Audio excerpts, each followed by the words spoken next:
scientists! Ever notice how rolling a ball across the floor can turn into a little science experiment? I did, so let's run with it.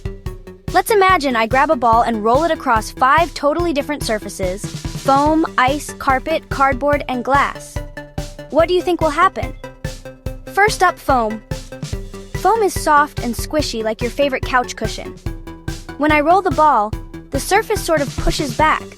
The ball barely moves. It's like the foam is stealing the ball's energy. That's friction in action, slowing things down. Now let's try ice.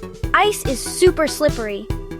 I give the ball a push and boom, it zooms across the ice fast and far. Why? Because there's almost no friction. Nothing is really slowing the ball down. It's pretty cool.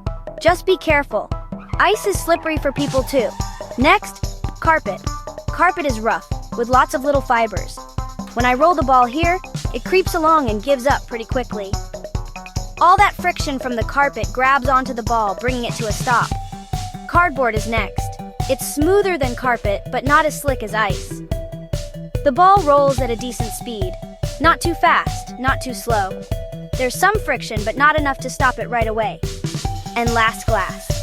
Glass is super smooth, almost as smooth as ice.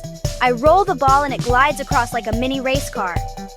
Low friction means the ball goes farther and faster. So, what's the lesson?